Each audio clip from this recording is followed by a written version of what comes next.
અયોધ્યામાં રામ મંદિરનું ઉદ્ઘાટન થઈ ગયું છે। આ કાર્યક્રમ પર સમગ્ર વિશ્વની નજર હતી।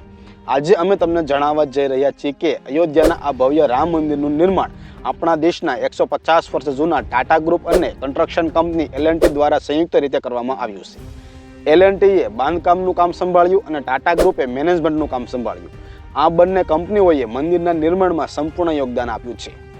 રામ મંદિરની સૌથી મોટી ખાસ વિશેષતાઓ જોઈએ તો ઈસવીસન 1526માં બાબર ભારત આવ્યો। તેના થોડા સમય બાદ બાબરે રામ મંદિર તોડી પાડવાનો આદેશ જારી કર્યો હતો।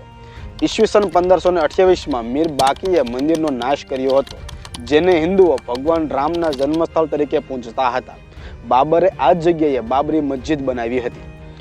આ પછી એટલું મોટું મંદિર બનાવવામાં આવ્યું છે કે જેને જોવા માટે દુનિયાભરમાંથી રામ ભક્તો અયોધ્યા આવવા માટે ઉત્સુક છે। 500 વર્ષના લાંબા સંઘર્ષ બાદ રામ મંદિર પૂર્ણ થયું છે। આ મંદિરની ઉદ્ઘાટન વિધિ ઇતિહાસમાં નોંધાશે। કેટલું લાંબુ અને પહોળું છે આ રામ મંદિર? અયોધ્યાના રામ મંદિરમાં કુલ 392 સ્તંભ છે। 3 માળના આ મંદિરમાં 44 દરવાજા છે।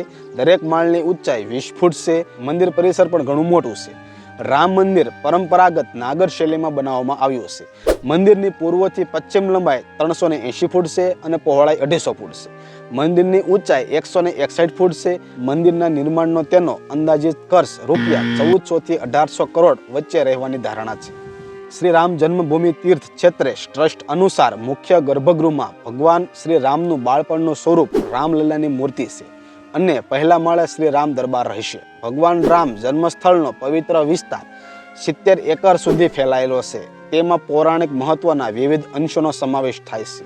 મુખ્ય મંદિરમાં નૃત્ય, રંગ, સભા, પ્રાર્થના અને કીર્તન પેવિલિયન તરીકે ઓળખાતા 5 મંડપનો સમાવેશ થાય છે। દેવી દેવતાઓની મૂર્તિઓ, થાંભલાઓ અને દિવાલોને શણગારવામાં આવશે। મંદિરમાં પ્રવેશ પૂર્વ દિશામાંથી થશે। આ માટે સિંહ ગેટથી 32 સીડીઓ ચડવી પડશે। અશક્ત અને વૃદ્ધ લોકો માટેની સુવિધા અને રેમ્પ અને લિફ્ટની જોગવાઈ છે।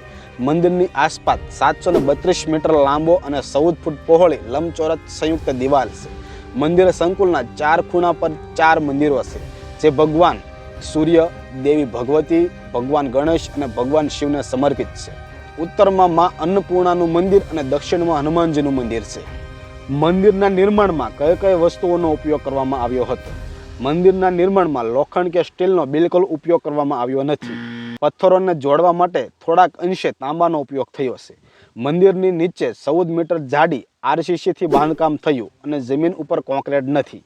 મંદિરને ભેજથી બચાવવા માટે 21 ફૂટ ઊંચી ગ્રેનાઇટ પ્લિન્થ પાયો બાંધવામાં આવ્યો છે। આ મંદિરને ઉચ્ચ તીવ્રતાના ભૂકંપથી કોઈ પણ ખતરો નથી। આ મંદિરનું આયુષ્ય 1000 વર્ષ સુધી કંઈ નહીં થાય તેવું કહેવામાં આવે છે।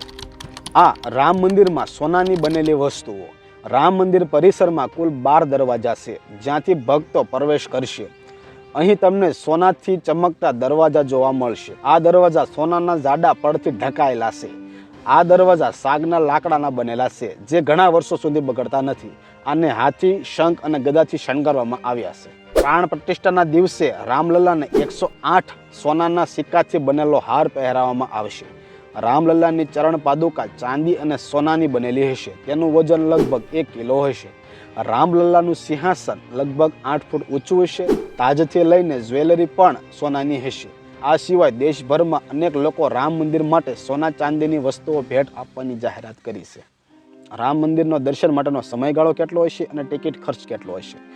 રામ મંદિરમાં દરરોજ દર્શનનો સમય સવારે 7 થી 11:30 અને બપોરે 2 થી સાંજના 7 વાગ્યા સુધીનો રહેશે। ખાસ પ્રસંગો અને તહેવારો પર સમય બદલાઈ શકે છે। જ્યારે શૃંગાર આરતીનો સમય સવારે 6:30 કલાકે, બપોરે 12 કલાકે ભોગ આરતી, સાંજે 7:30 કલાકે સંધ્યા આરતી થશે। અયોધ્યા રામ મંદિરમાં તમામ ભક્તો માટે દર્શન બિલકુલ ફ્રી છે। તો હવે એ જાણીએ કે ભગવાન રામનું મંદિર દુનિયામાં કયા કયા દેશોમાં છે? તો Laos, Thailand, Philippines, Myanmar, Cambodia, Japan, Vietnam અને ઇન્ડોનેશિયામાં રામ મંદિર છે। જો તમને અમારો વિડીયો પસંદ આવ્યો હોય તો અમારા વિડીયોને લાઇક કરી દો અને અમારી ચેનલને સબસ્ક્રાઇબ કરી દો।